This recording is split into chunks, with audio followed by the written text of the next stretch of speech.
Halo anak-anak kelas 6, kita lanjut pembelajaran kita hari ini ya. Baiklah, sekarang kita masuk dengan tema 3 pembelajaran 2 ya. Minggu yang lalu kita sudah selesai pembelajaran 1, sekarang kita masuk pembelajaran 2. Coba kita amati gambar yang ada di halaman 10 ini ya. Ini adalah kamar Edo ya. Amatilah benda-benda yang ada di kamar Edo. Mungkin bisa kamu sebutkan satu persatu ya. Benda-benda yang ada di kamar Edo. Lalu di halaman 11 ada pertanyaan, di kamar Edo benda-benda apa saja yang menggunakan listrik?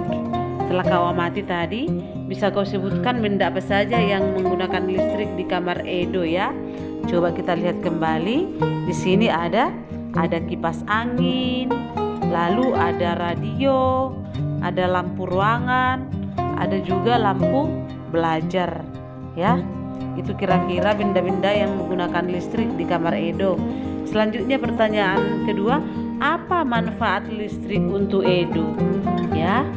Nah, misalnya manfaat listrik untuk Edo yaitu listrik mendukung kegiatan Edo belajar pada malam hari ya. Listrik mendukung kegiatan Edo belajar pada malam hari. Oke, selanjutnya sekarang amatilah di sekitarmu. Coba sebutkan manfaat listrik yang kamu temukan ya. Coba kita sebutkan manfaat listrik. Misalnya menyalakan lampu untuk penerangan. Yang kedua, bisa juga berkomunikasi jarak jauh. Nah, misalnya menggunakan handphone ya. Kenapa? Karena handphone itu kita charger misalnya dengan menggunakan arus listrik. Lalu yang ketiga yaitu mendapatkan air dengan mudah, yaitu dengan misalnya dengan menggunakan pompa air ya. Bisa juga dengan mengawetkan makanan dengan kulkas. Nah, misalnya seperti itu ya. Bisa juga yang nomor 5 dengan mendapatkan hiburan dengan cara menonton televisi. Nah, seperti itu manfaat listrik yang ada kita temukan ya. Oke, selanjutnya begitu banyak manfaat listrik dalam kehidupan kita. Dengan adanya listrik ya, dengan adanya listrik kita dapat menonton televisi, menyalakan radio, menyalakan lampu dan lain-lain. Kalian pasti pernah mengalami pemadaman listrik ya. Pasti kita pernah mengalami pemadaman listrik. Apa yang kalian rasakan saat terjadi pemadaman listrik? Ya, misalnya seperti saya sendiri merasa terhambat ketika melakukan sesuatu. Apalagi ketika malam hari misalnya mati lampu, kegiatan belajar menjadi kurang maksimal. Nah, seperti itu contohnya ya. Oke, selanjutnya coba lihat di halaman selanjutnya di bawah di sini. Sekarang kita masuk ke muatan PPKN. Perhatikan gambar berikut. Apakah gambar-gambar berikut menunjukkan seseorang yang telah mendapatkan haknya? Nah, diskusikan dengan temanmu. Coba kita bahas bersama-sama ya.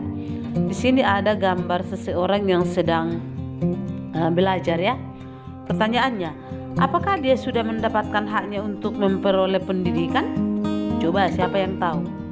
Apakah si anak tersebut sudah mendapatkan haknya untuk memperoleh pendidikan? Ya, karena dengan bersekolah dia bisa mendapatkan pendidikan ya.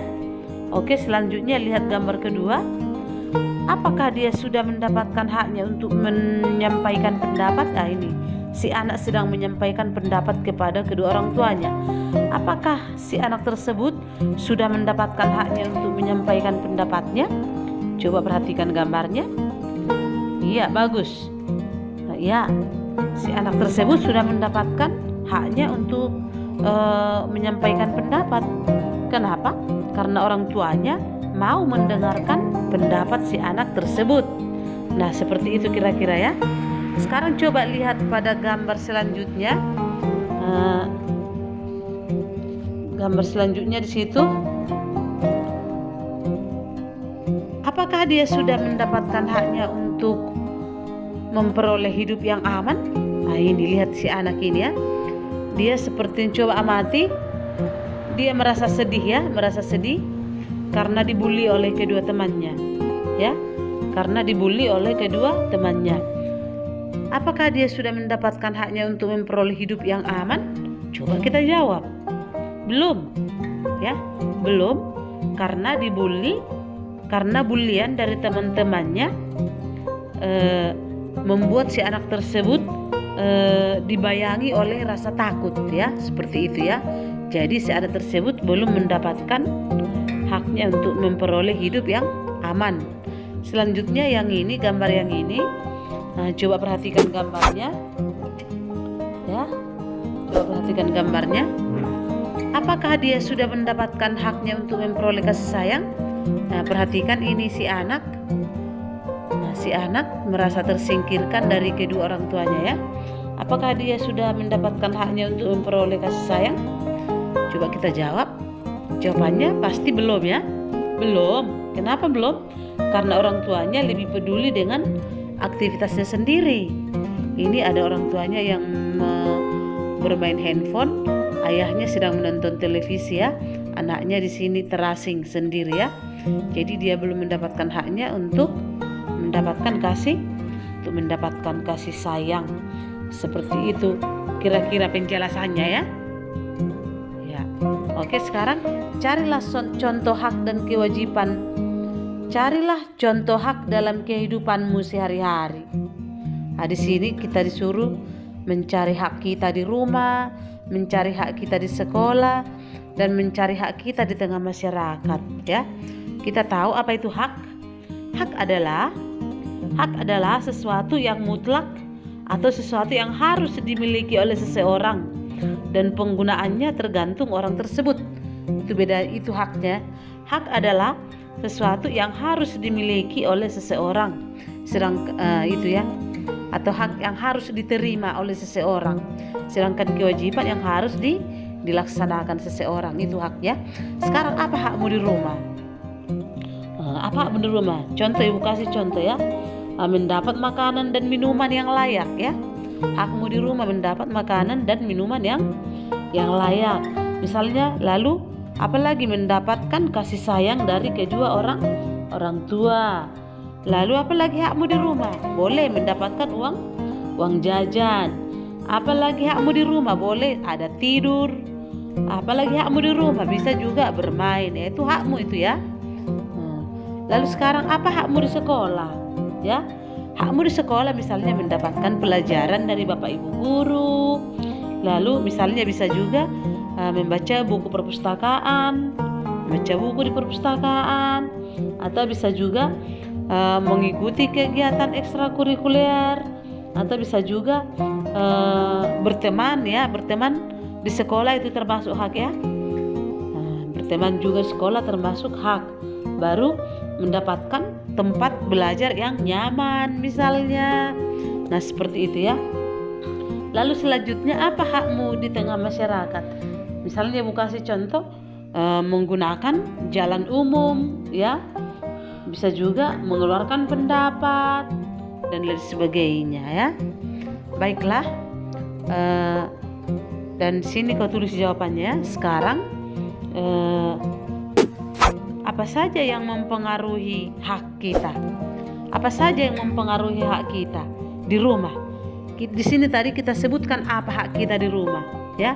Tadi udah disebutkan ya. Lalu apa yang mempengaruhi hak kita itu di rumah? Ya, di sini udah kita sebutkan tadi hak kita di sekolah. Apa yang mempengaruhi hak kita di sekolah? Di sini kita sebutkan hak kita di tengah masyarakat. Apa yang mempengaruhi hak kita di tengah masyarakat? Nah, seperti itu. Sekarang apa saja yang mempengaruhi hak kita di rumah? Itu tadi ya. Coba ibu kasih contoh. Yang mempengaruhi hak kita di rumah misalnya adalah kurangnya kesadaran orang tua tentang kewajibannya. Bisa juga ya. Bisa juga misalnya karena adanya ketidakharmonisan antara kedua orang tua kita. Nah, seperti itu. Nah, itu yang mempengaruhi hak kita di rumah ya. Nah, misalnya apa yang mempengaruhi hak kita di sekolah? Misalnya kurangnya perhatian dari pemerintah misalnya ya, termasuk itu ya. Kurangnya perhatian dari Bapak Ibu guru seperti itu misalnya, dan seterusnya. Silahkan kamu kerjakan sendiri.